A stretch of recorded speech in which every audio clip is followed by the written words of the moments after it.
ఎప్పుడు ఆన్ చేయాలో మాకు తెలుసు.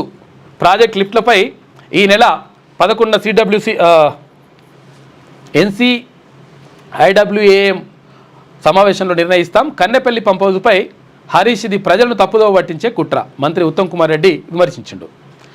ప్రతి ఏటా జూలై నెల చివరిలో లేదా ఆగస్టు 1న కల్వకుర్తి మోటార్లకు స్విచ్ ఆన్ చేసి వానాకాలం పంటలకు నీరందిస్తామని నీటిపారుదల శాఖ మంత్రి ఉత్తమ్ కుమార్ రెడ్డి పేర్కొన్నారు.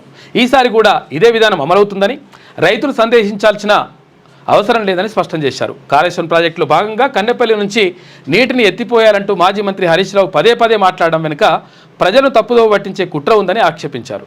అయితే గోవెల్స్కు మించి అబద్ధాలను ప్రచారం చేయడం అక్కడ హరీష్ రావుకు అలవాటుగా మారిందన్నారు. కల్వకుర్తి లిఫ్ట్ ఇప్పుడు ఎప్పుడు ఆన్ చేయాలో తమకు తెలుసని చెప్పేసి చెప్తా ఉన్నారు. ఇప్పుడు ప్రభుత్వం చెప్తా ఉంది లిఫ్ట్ ఆన్ చేయమని అంటున్నాడు ఆయన.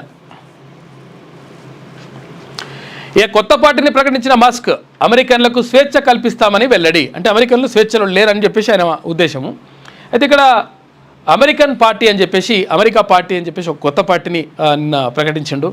అంటే ఇక బిగ్ బ్యూటిఫుల్ బిల్ అని చెప్పేసి ఆ బిల్లును ప్రవేశపెట్టడం ద్వారా ఇక్కడ ఉన్నటువంటి ఎవరైతే వ్యాపారవేత్తలను కానీ తర్వాత ప్రజలకు కానీ భారం పడతా ఉంది, మొత్తం కూడా నాశనం చేస్తూ ఉన్నాడు డొనాల్డ్ ట్రంప్ అమెరికా అధ్యక్షుడు అని చెప్పేసి ఆరోపిస్తూ ఉన్నాడు మస్క్.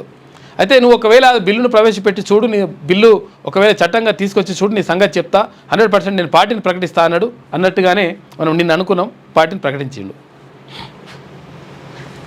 అధికారులను బదలాయిస్తున్న జిన్పింగ్ బాధ్యతలు పంపిణీయేనా పదవి విరమణ అని చెప్పేసి ఇక్కడ చైనాకి సంబంధించినటువంటి అంశం. మొత్తం జిన్పింగ్ మనోడు మొత్తం అధికారాలను బదలాయిస్తున్నట్ట ఈ మధ్యలో కనిపిస్తలేడు అని చెప్పేసి ఆరోపణలు ఉన్నాయి. మరి ఏందో కథ చూడాలి.